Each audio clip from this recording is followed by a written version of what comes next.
Pushkin.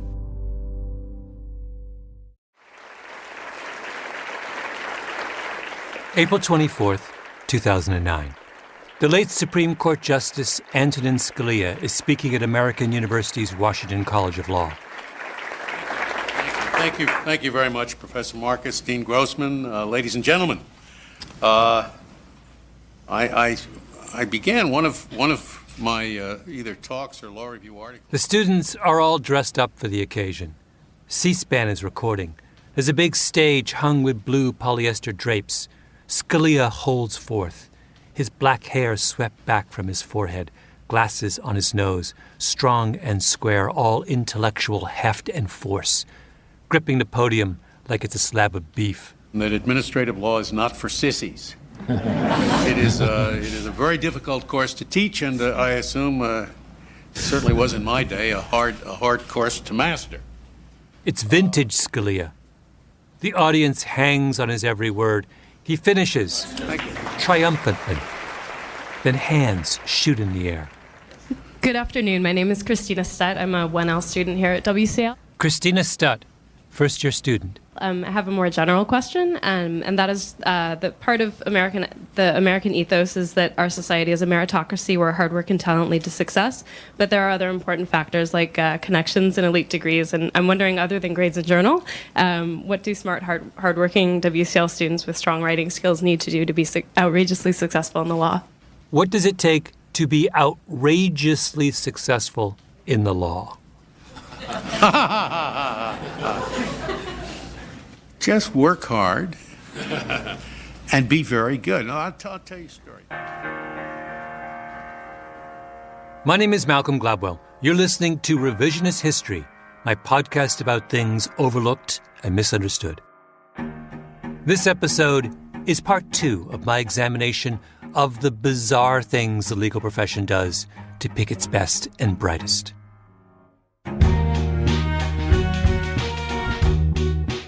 In part 1, which if you haven't listened to, you probably should, I took the law school admissions test along with my assistant Camille and couldn't understand why they made me rush through all the questions. But now in part 2, we have bigger fish to fry. I'm going to serve up Malcolm Gladwell's grand unified theory of how to fix American legal education. No, make that my grand unified theory for fixing all American higher education. And what is our text for this discussion of Gladwell's grand unified theory? It's the answer Justice Scalia gave to the unfortunate Christina Stutt. You know, by and large, unless I have a professor on the faculty who's a good friend and preferably a former law clerk of mine whose judgment I can trust, I'm going to be picking, for Supreme Court law clerks. I can't afford a miss. I just can't. So I'm going to be picking from the law schools that basically are the hardest to get into. They admit the best and the brightest, and they may not teach very well, but you can't make you can't make a sow's ear out of a silk purse. And if they come in the best and the brightest, they're probably going to leave the best and the brightest, okay? Let's pretend to be fine legal minds for a moment and closely parse the meaning and implication of Scalia's statement. A student at American University's Washington College of Law, a law school that U.S. News & World Report ranked 77th among all American law schools, is asking a question of a sitting justice of the U.S. Supreme Court who graduated from Harvard Law School. She's basically asking him, would it be possible to be one of his clerks? And he answers, you go to American University's Washington College of Law, you have no chance of becoming one of my clerks. I only hire people who went to Harvard like I did. But then he goes on, and he says this, which is my favorite part, because it sums up absolutely everything I want to talk about in this episode. I mean, everything. Now, the reason I tell the story is one of my former clerks, who I am the most proud of, now sits on the Sixth Circuit Court of Appeals. Jeff Sutton. I always refer to him as one of my former law. He wasn't one of my former law. He was Lewis Powell's clerk. At the time, Lewis Powell was semi-retired from the Supreme Court. He had what's called senior status. So his law clerks worked mostly for other justices. But I wouldn't have hired Jeff Sutton. For God's sake, he went to Ohio State.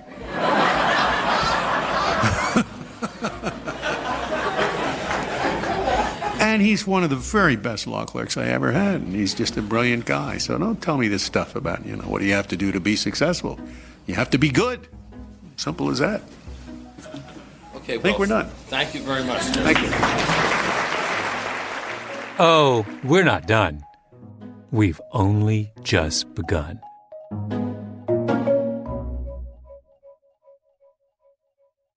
Tell me why you decided to go to law school.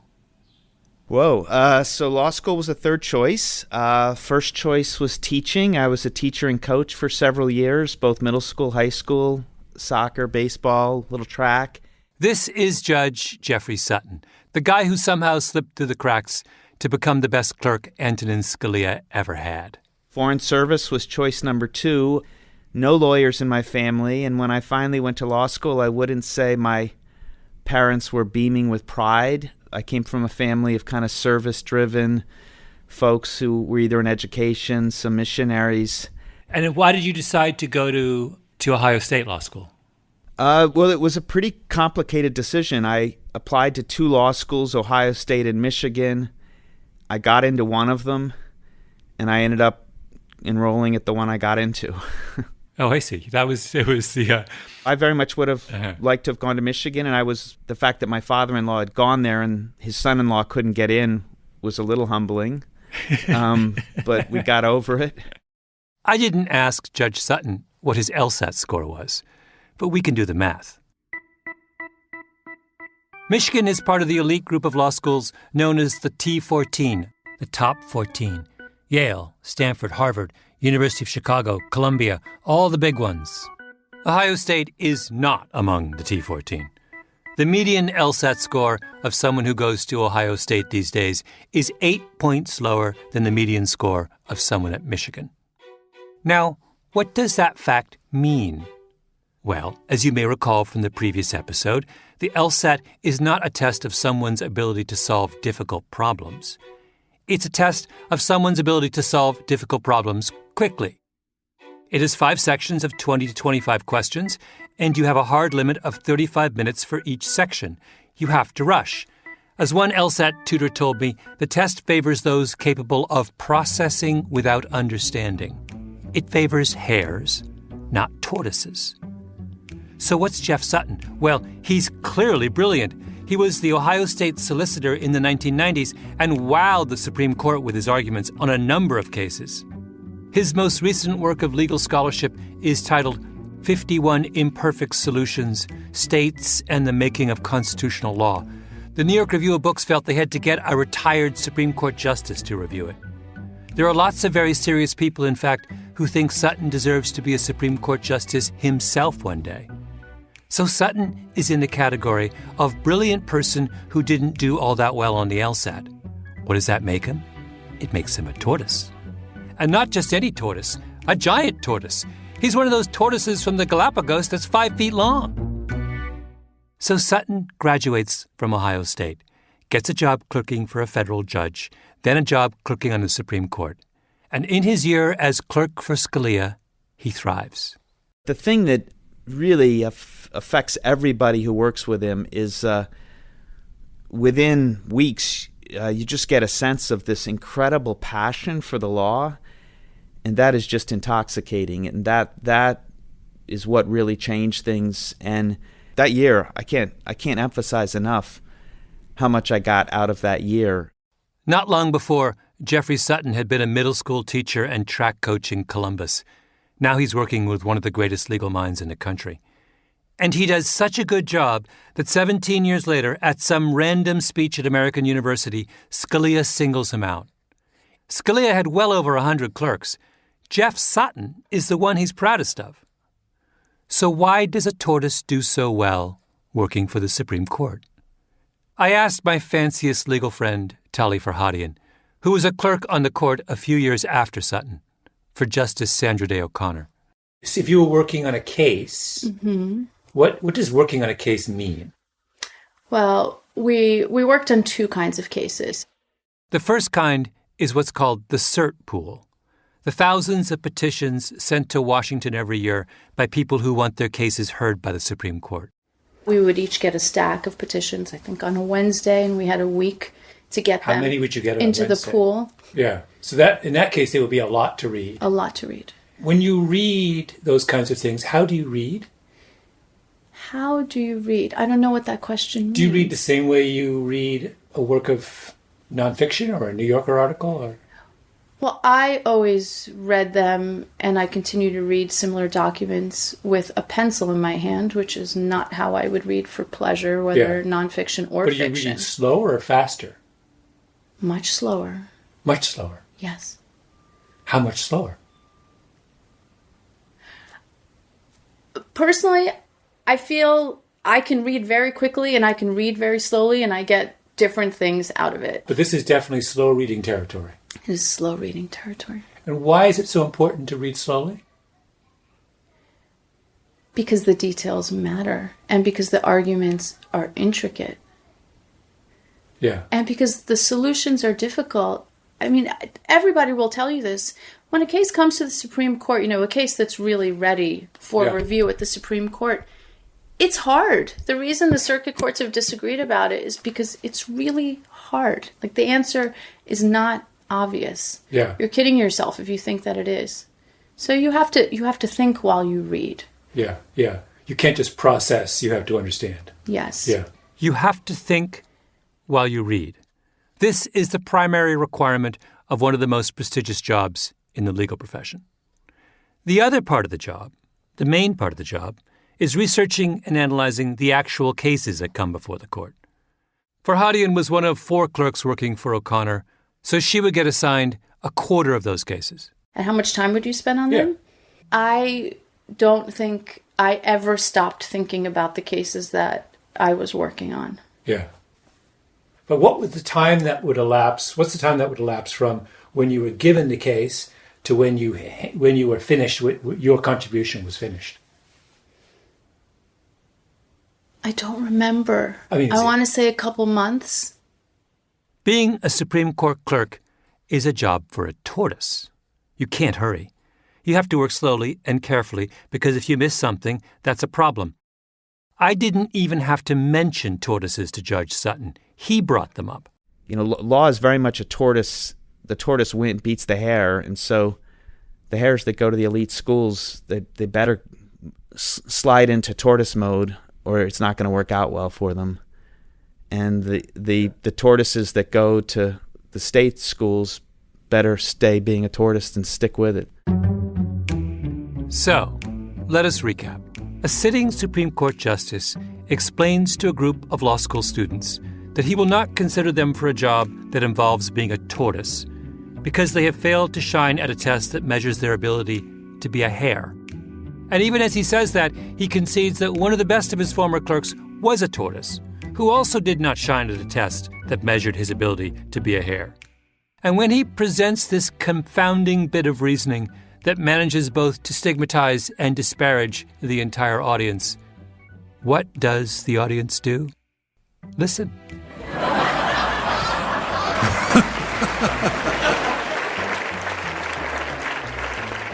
I mean, this is bananas.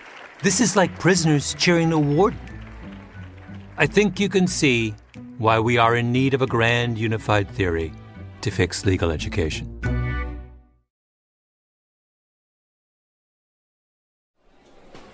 Attention, please. Now boarding on track 12 east is The Monday after my assistant Camille and I took the LSAT, we took the train to Newtown, Pennsylvania, to the headquarters of the Law School Admissions Council. This is the group that, for the past 70 years, has created and administered the LSAT. They operate out of a 2-story red brick building in an office park. Big atrium, very 80s. We were ushered into a conference room on the 2nd floor where a row of test experts, psychometricians, were waiting for us. What time did you have to arrive at the test center? 8? We started at 8:30. They began with a tutorial on how to make a standardized test, which I have to say was fascinating. It turns out a single item on a test like the LSAT takes 36 months to develop. They don't just dream up hard questions. They test the questions over and again to make sure they're the right kind of hard. So what I've done here is I've identified a question that was actually rejected because it was not performing similarly for two subgroups of interest. Those were males and females. This is Alex Weissman. The question text is actually on the second page. It starts off, Thomas Tomkins, a Renaissance English composer, wrote in a musical style that in his time had already become outdated, and so forth. This is a passage designed to test the reading comprehension skills of would-be lawyers. But the results of the question came out weird. Women who were otherwise doing really well in that section were somehow tripping up on this particular question. And the equivalent group of male high scorers were overwhelmingly getting it right. So here we have almost 2x male versus almost twice as many males as females got this question correct. Right. So that is already indicative of a problem with this question. So why? The question of why is not always easy to answer, and for a question like this, what we determine is, even if we can't determine why this is happening, we don't take the chance in keeping it on the test. In this case, the LSAT wasn't functioning as a test of ability, which is what it's supposed to be. It seemed like it was a test of gender, which it's not supposed to be. So they threw the question out. When I talked to psychometricians outside the legal world, they were unanimous in their praise of the LSAT. It was like talking to auto mechanics about a Porsche. Mechanics love Porsches, and if I had let them, I feel those three on the panel would have happily talked about their sports car for hours. The engine, the steering, the acceleration. But Camille and I had just, 2 days earlier, taken the LSAT. And what I really wanted to know was, why were these guys building a sports car? I mean, why go so fast? Why not just build a really good minivan? So we know in law school that doing the work efficiently, being able to handle the reading load and handle the amount of analysis that's required in a certain amount of time is relevant. Lily Nisevich takes up the cause. Research requirements on any redesign of the test is to make sure that if you're changing the timing or the number of questions that you're asking in a given amount of time, that you go back to square one and make sure it predicts. We're now 1 hour and 14 minutes into the presentation. I can't hold back any longer. So you've been talking about efficiency, but I was trying to be more, you guys stopped me from being efficient. I had just been through the experience of finishing the first section of the LSAT with time to spare, and then running way out of time on the last logic section. The efficient way for me to take the test would be to speed up on the things that I was really good at, and then use that time on the things that I needed more time on. That's how efficient people work, right? But you wouldn't let me be efficient. I was told 17 times, you cannot look ahead at the next section. Why? I sat there for 10 minutes after the first one. Okay, so I'm getting a little bit worked up. But remember, I'm under tremendous pressure to beat Camille on the LSAT. And all this time, she's sitting right next to me, all smug and complacent, like she was doing logic games in her head just for fun. I was like, why can't I look at the next one? I'm trying to be efficient. You're not letting me. Because then you'd be getting more time for that next section than the person next to you or the person who was the people who took the question when it was gone through all these levels of... Being efficient in law school is about time management, right? It's about doing things you can do it really quickly and using that extra time to, if I'm a fast reader but a slow writer, then it can, I have a different balance than if I'm a fast writer and a slow reader. I don't get the sense that I'm making any headway. So my question is, why are you forcing us all to do every skill in 35 minutes? If human beings everyone in that room I took it with had a different set of skills, but why are you pushing us all into the same cookie cutter?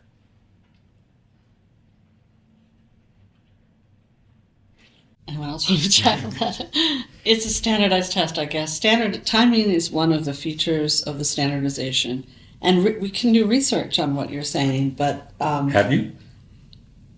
Well, we've done research on the timing of the questions before they were ever introduced. How long it takes for people to do this number of questions reasonably well. To get your optimal score isn't necessarily to try every question. So some students do get a better score by spending more time per question and then skipping a few, than by trying every question. Some students' best strategy is to try every question. So we advise them to experiment on themselves when they're practicing and see what's their best strategy. But that's the only reason you need to have those strategies is because you have this arbitrary time constraint, right? I just take issue with the arbitrary. Am I being obnoxious? Maybe I am. It's like I've gone to Porsche headquarters in Stuttgart and I'm badgering them about why they aren't building something with sliding doors and third-row seating. But I don't know. Doesn't it strike you that they should have at least thought about this a bit more? I mean, you started by going through a really elegant description about how much care you take to make sure tests do not have some element of cultural or, group unfairness, which I thought was super interesting. But now you simultaneously impose a system which discriminates against someone who, for example, is a slow reader. You're on the one hand beautifully sensitive to the notion that the test might be disadvantaging a certain kind of person, mm-hmm. but in the same breath, you are completely insensitive to the kind of person who wants to take their time. That don't make me difficult. This was my question coming out of the test. To provide the information the test does, we have to do it in a standardized way. Yeah. What you're suggesting is a different approach to these tests. And we couldn't, of course, do that willy-nilly. They'll tinker and rewrite and rethink and restructure the questions, but not the format. No, that's willy-nilly. The 35-minute time limits on each section are cast in stone. Why are they cast in stone?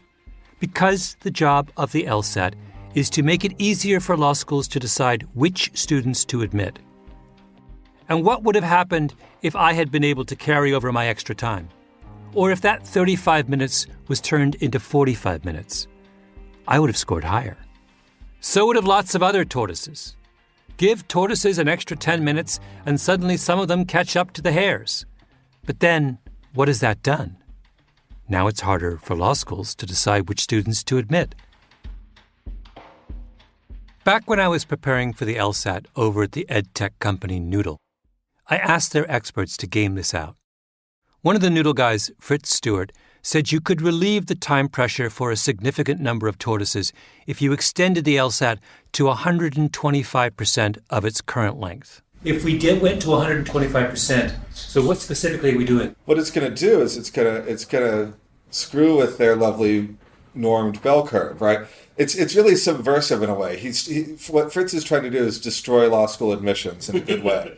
That's Dan Edmonds, another Noodle guy. What he means is this.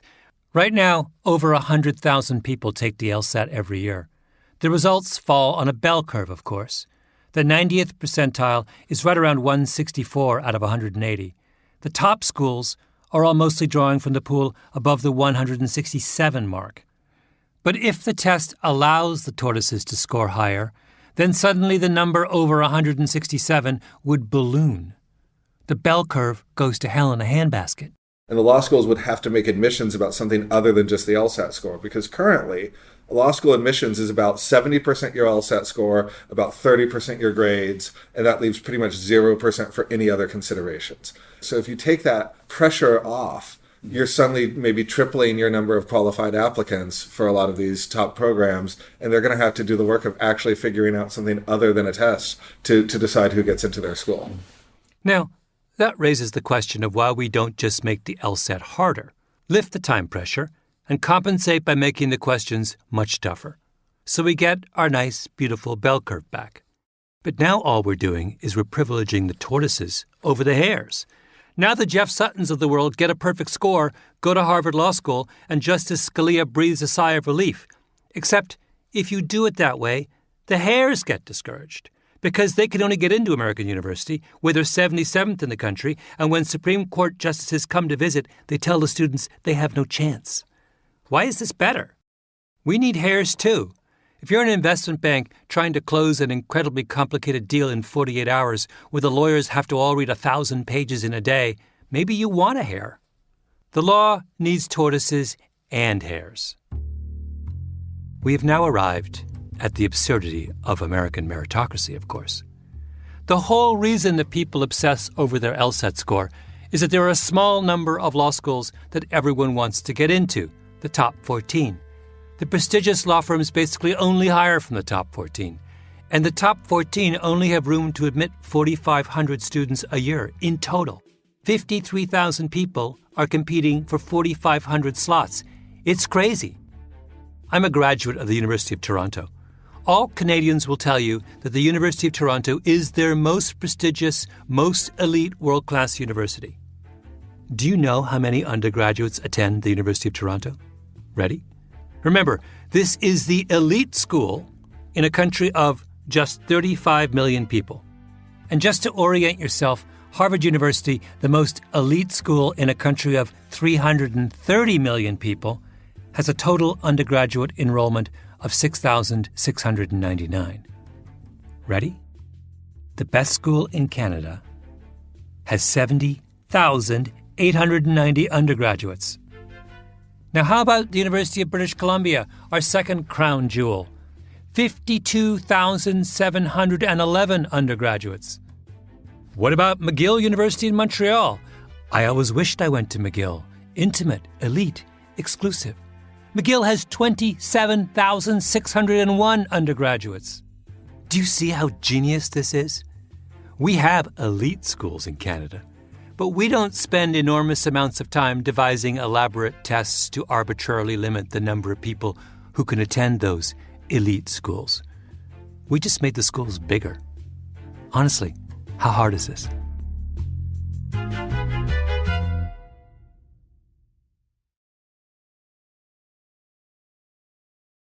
This whole revisionist history project on the LSAT began when I ran across a paper on SSRN by a guy named William Andersen. We met him in the previous episode, the former firefighter from Cleveland who now teaches law at Indiana University. Well, Andersen told me to call a friend of his, named Evan Parker. They worked together. I don't know if you've ever read Michael Lewis's famous book Moneyball about the analytics nerds who took over baseball. They went in with their advanced statistics and told the old school scouts, you know, you're picking the wrong players. Parker does Moneyball for law firms. You mentioned Moneyball earlier. It really is Moneyball. Yeah, it is 100%. Parker's young, cerebral, very proper in a suit, tie, briefcase. He's not messing around. I said at the beginning that I was going to offer you a grand unified theory of how to fix higher education. I'm almost there. Parker analyzes who the successful people are at any law firm and then works backwards and asks, is the firm hiring the kind of law school graduate who is most likely to become a good lawyer? He has multiple data points, regressions, algorithms, and he finds they don't hire the right kind of law school graduate. What is the inefficiency? The perfect word is a market inefficiency. Firms have plenty of information about prospective hires, resume, grades, law school, work experience, but Parker finds they don't know how to make sense of it. People go for a shortcut instead. You end up selecting people who are like you, not people who are like the successful attorneys at your firm. You know, my colleague has called it the mirrortocracy, right? The mirrortocracy. People who remind us of ourselves. At the standard law firm interview, a partner sits down with a second-year law school student, and then that partner rates the candidate. What is the correlation between that rating and how well the candidate actually does when they get hired? Parker analyzed the data. It was essentially a coin flip. So if someone says, you know, this person's great, or they say this person's terrible, that really doesn't tell you anything about how they're actually going to do. With retention, it was actually negative, so that those who were getting higher individual scores were actually less likely to stay. Parker's method is to try and systematize what a law firm wants, so that when they interview someone, they know what to ask. I probably shouldn't say too much because I can't give it all away. Yeah. But what we can do is think of proxies for certain types of behavior, right? So blue-collar work experience. What happens if you have that in your background? I mean, that's a mixed bag. It could be a lot of things, right? But if you have that background and you've also gone on to succeed and graduate law school and perform well, that is to us a signal of something meaningful, right? And so at certain firms, you will see blue-collar work experience as being one of the most, I think, positive and significant factors under the all else equal conditions. What makes for a good lawyer is complicated. It differs from law firm to law firm, job to job, situation to situation. You need algorithms and data to make sense of it. And now we come to the heart of the issue. Some of the ones that are more, I think, surprising to firms are the things that don't matter. What doesn't matter? Wait for it. Well, where you went to law school doesn't matter at all. At all? Yeah, it's essentially a random predictor. So, is it not matter within T14, or does it not matter? Well, it really doesn't matter. If you go on the website of any hotshot law firm, they have a picture of every one of their attorneys, and next to the picture they'll tell you where that person went to law school. So they can boast about how they never hire from Ohio State and American University. That's how much the profession is obsessed with law school pedigree. But what does the Moneyball guy, the quant who has run the numbers, tell us? Really doesn't matter. We like to sort of represent results visually, and so we'll have this baseline line, and essentially, what's to the left is sort of a negative predictor, what's to the right is a positive. And, it's almost uniformly the case that this T14 falls right on that dot, which is to say it's just an insignificant factor. Really? Yeah. That's kind of fantastic. Maybe fantastic is the wrong word. Infuriating is a better word.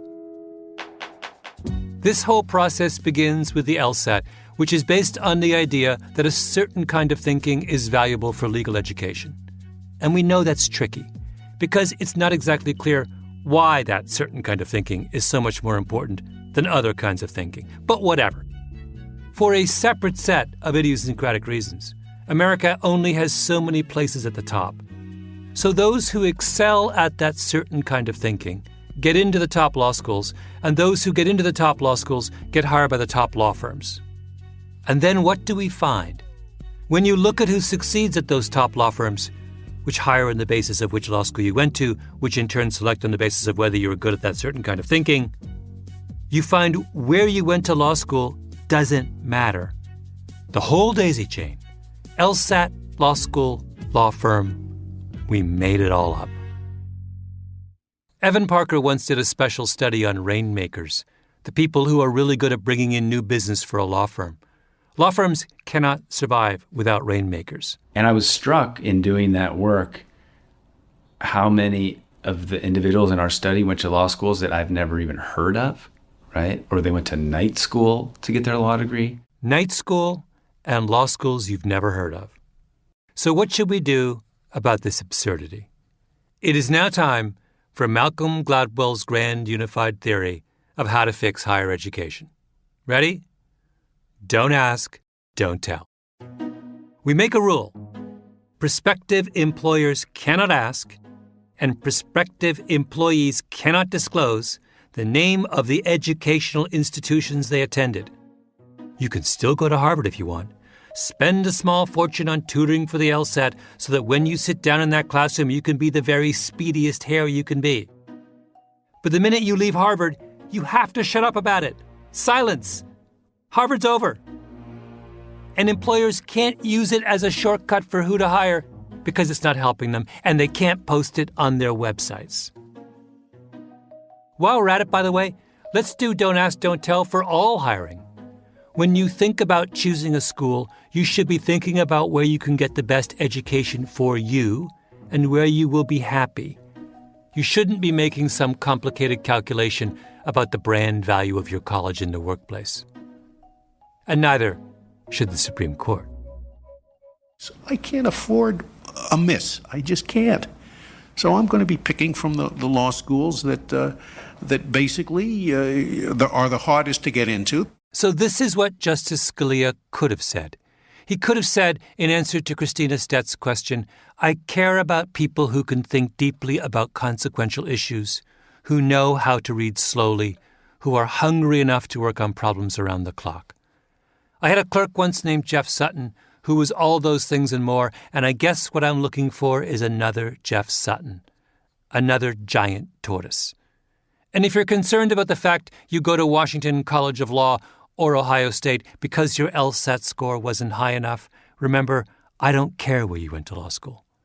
Because I consider it my responsibility as a gatekeeper in a meritocracy to select people based on their fit and their ability and not on their skill at answering 25 questions in 35 minutes. Something like that. It's not a hard thing to say. All right. I'm here with Camille Baptista, my assistant, with whom I went mano a mano on the LSAT 3 weeks ago. And Jacob Smith is also with us. This is the moment of unveiling. We have Camille has gotten the email from the Law School Admissions Council. Camille? Okay. So we're going to start with my score. Okay. Okay. Okay. Ooh. Oh. Okay, nice. Okay. All right. Okay. This is Malcolm's score. Wait, what? What? I can't believe it. No way. Oh my god. Wait, can you go back to yours for a second? Yeah. Yeah. We tied. We got the same score. And I know you want to know what the score is, but trust me, that way lies only bitterness and illusion. Don't ask. Don't tell.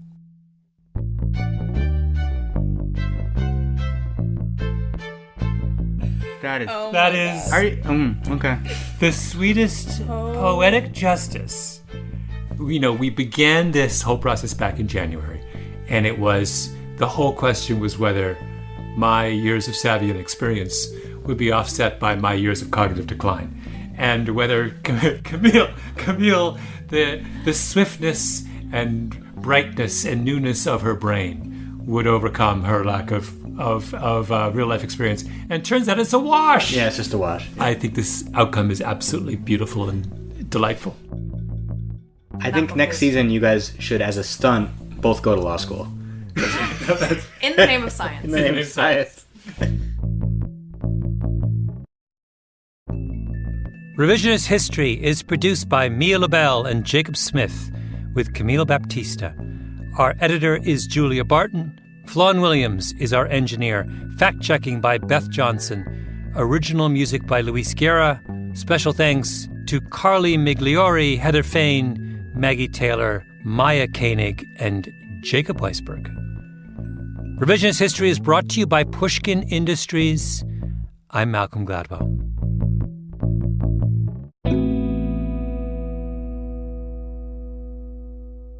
Okay, Malcolm.